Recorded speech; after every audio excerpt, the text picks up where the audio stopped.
Okay. So with so many moving parts, one of the things that we hear from our viewers and people that are helping us is we are living in a land of confusion. It's difficult to tell one what's real and what's not, and it's difficult to tell what the next move might be. And so we're going to take you through what we believe are hard facts in much of this, and then we're going to poke some holes and ask some hard questions that may be on the periphery of what many folks have been thinking.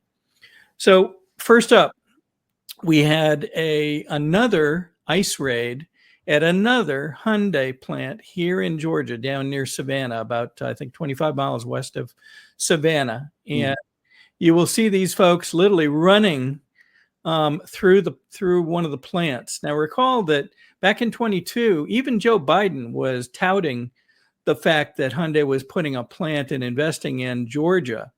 And keep in mind as well that how many occasions have you heard Brian Kemp, Burt Jones, Jon Burns, and others say, oh boy, Georgia is the best place to go to do business in the country?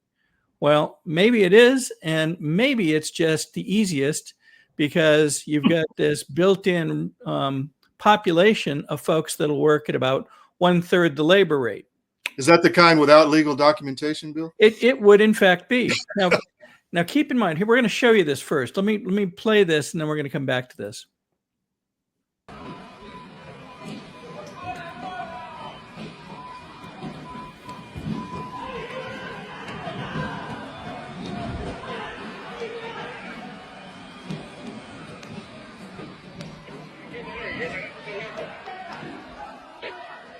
Warrant for this entire construction site, okay?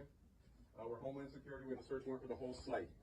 We need construction to cease immediately. We need all work to end on the site. So even though that might look like people racing for a blue light special at Home Depot, that's not what it was. Those were people running from ICE in some cases. In other cases, they were ICE agents chasing them down, I believe. So you heard the agent also say, we need everything shut down. Ultimately, what occurred was one of the largest manufacturing facility ICE raid yet implemented within the U.S. Some have said, oh, it's the biggest raid ever. I don't believe that's true. There's been other reporting this morning that suggests it's the biggest manufacturing facility ICE raid. Now, should we be surprised by this? I don't think so. And here's why. Many people will remember that back in April of this year, we saw something, and we'll play the CNN thing very soon. But you'll recall that back in April of this year, there was another ICE raid back in a Hyundai plant in Rome, Georgia, the other corner of the state.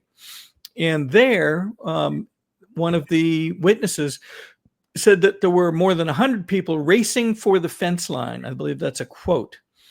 And so immediately following that, we reported on it. And then we asked the question, well, are we, as we should be, then checking on other Hyundai plants? How is it that over 100 people, non-documented, could be working at a major manufacturing facility when everybody that works in the state of Georgia and in the United States has to prove citizenship in order to be hired, at least by companies following the law? So we asked that question, never heard an answer. Gosh. And now this week, we find that there's been another raid with 4 times as many people going to try to escape and apparently being taken into custody. Yeah, they arrested like 400 and some people, right? 400, and the number varies a little bit, but it's something like 450 people. Yeah. And so the question becomes, how could that happen? People have to go through documentation. They have to fill out paperwork in order to be hired. So does that mean Hyundai or somebody attached to Hyundai was allowing this? Does it mean that state officials who are supposed to check this stuff for taxation and other things are looking the other way? That's kind of obvious, I think. You know, how could this happen without a number of people being involved? Okay, that's a key question. Let's hear what CNN has to say about this. CNN, not my favorite broadcaster, but in this case, they do have some key points. ICE raid at a Hyundai plant in Georgia. Officials say roughly 450 undocumented migrants were apprehended. Now, Thursday's raid was carried out by multiple state and federal law enforcement agencies, including ICE, the FBI, and the Georgia State Patrol. I want to bring in CNN's Isabel Rosales, who's been monitoring this. So, Isabel, what is the latest this morning? Omar, good morning. With more than 450 people apprehended, this marks what appears to be one of the largest ICE raids at a single site in the 22-year history of this agency. Now, here's what we know. This happened at the Hyundai Meta plant site. This is in Ella Bell, Georgia. This is just 25 miles or so west of Savannah. And according to the Associated Press, this raid stopped construction of this factory that's being built to produce batteries for electric vehicles.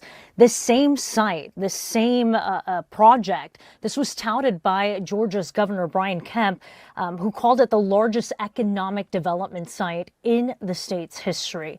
Now, we have video that we're showing in pieces here of masked and armed agents. Okay, hear what she said in that report. This was touted by Kemp as the largest manufacturing investment in Georgia's history. You would think that people would be very careful with this in terms of ensuring its compliance. But what we do see is when we go back and look at the pictures taken surrounding the plant and its inception, look at who we find taking a victory lap. That's Jon Burns, Speaker of the House, bending over, signing a hood of one of these vehicles. You've got other state officials here on the right-hand side. You've got other pictures, including, Brian Kemp, Jon Burns, and, of course, Marty, who is always by Kemp's side, it seems. And then here, oh, who's that? Well, that's Buddy Carter, by gosh. Buddy Carter of the 1st District, who's running for senator, is up here right in front, taking a bow next to Marty and next to Brian at this same plant. How could this happen? Now, you could ask yourself that question just with regard to this plant, but recall the actions and the discoveries over the past year that have been brought forward by people like Colton Moore. And then there's this from Jon Burns, and I've got to get a bigger picture of this so I can read it.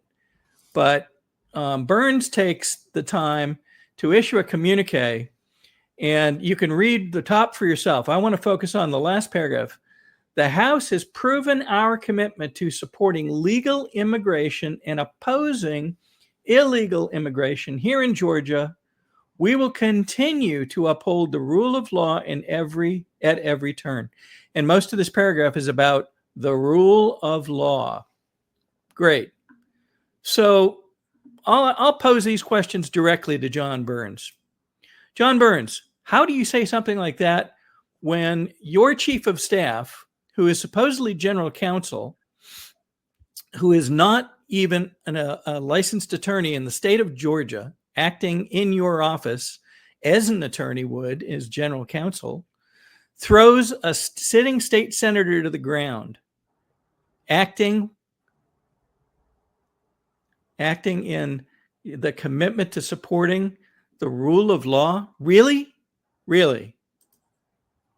What do you say when a sitting state senator reports that illegal immigration is being transacted through Hartsfield Airport, the largest airport in the country, and he has video to prove it, being implemented by Team Libertad, a well-known organization that has been assisting illegal immigrants into the country? And you and the House and even the Senate do nothing. Really? Living by the rule of law, are you? Most people don't see that. And even then, when Colton Moore speaks on the floor of the Senate here in Georgia to report what he found at Hartsfield, living by the rule of law, are we?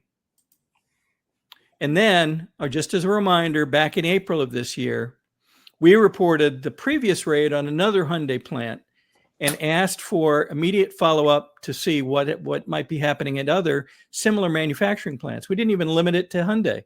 Was anything done? No. And notably, within a month following Colton Moore reporting that this trafficking had been found in Hartsfield Airport, Laken Riley was killed in Athens by an illegal immigrant. Shouldn't have even been here. Living by the rule of law, eh? Doesn't seem so.